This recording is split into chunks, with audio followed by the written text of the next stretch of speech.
Good day, folks. As we draw to the close of your internship in the semester, I'd like to take the final module and reflect on work after COVID-19. We've all been experiencing this firsthand for the past year, both in our internships, in the work that we do, in our classes, how we engage with people. So I'd like to take this time and have you just contemplate that. I have two videos out there. One is short and one's a little longer.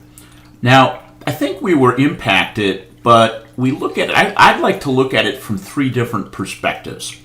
Where we work, how we work, and how do we engage with people in this virtual environment.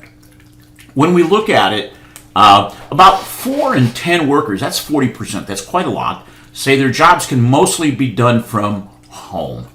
And when you look at this chart here, by age, by education, this one that startles me more than anything, I don't know if it startles me, but it hits me, is that those with college degrees and higher can do much more of their work at home than can those with some college or high school or less. Not surprising, I guess, when I think about it. Same thing when I move down to upper income, more people can work remotely. Middle income, less, so that the lower income are the ones that really need to be there. So we sort of have this class difference here, too, that's going on. But the bottom line is 40%, 4 in 10 workers say most of the work can be done from home. Most of our teleworkers think they're well situated. And you can look at this chart, things are easy, technology, meeting deadlines, having adequate space. This one is a little odd here, is that feeling motivated to do your work. I'm sure each one of you have had that experience with school or with work. But that just setting the stage of where we are. We see a shift in occupations in this post-COVID-19 scenario. This is a chart that breaks it down by country, the key countries of the world, and what's growing and what's declining. And I think when you see this, it gives you a really good sense of what things will change. I think this gives you a really good sense that certain occupations will be in higher demand and some in less demand. Now, if you think about this, there's underlying factors for this. Okay, so we can see that certain things are growing. Some of it reflects the aging, but also our lifestyle, okay, and what we do, how we do things. So we're going to see a change in mix of occupations. That means people are going to have to adapt, have to develop new skills to be successful going forward. This one is another one.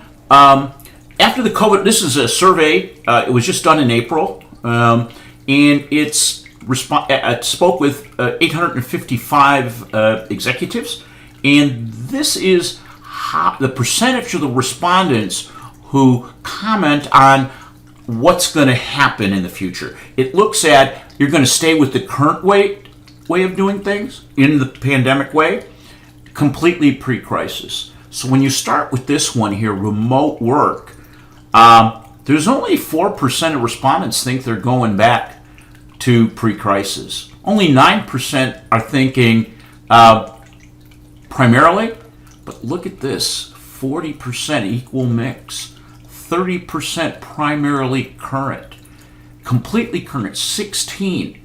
This is a major change. There's a lot of issues around that, but that affects you and I, and affects you more in your future than me. The other one here is business travel, use of office space, how we interact with customers, building capabilities and skills, okay? Management of ESG issues, supply chain management. This one surprised me, that you going back on the supply chain was a problem, but think about these things. This is how things are traveling, are changing. There'll be new ways of working, traveling for work and for pleasure. How do we use office space? Do we come together just when we need to to benefit from a team or other engagement. These are some of the things that are happening. I don't think we're ever going to be back to, quote, normal, the way it was. The data is already showing us that. The view of executives who are running these companies are showing that. We're not going back. And this quote I thought was very good. A new world is going to emerge, the contours of which it is incumbent on us to reimagine and to redraw. So the future and your success is based on how you adapt to this brave new world. The assignment here, watch the videos. One is short, one is long. I want you to reflect on two pieces. What are the three things that will impact your career in this new world? How can you prepare for this new world? Be specific. Don't be really general. Think about it. We're going to incorporate those. You're going to do this for Module 4, and then you're going to incorporate it into your final reflection / presentation. I think this will be interesting, but I think it's going to help prepare you for your future. If you have any questions, please let me know.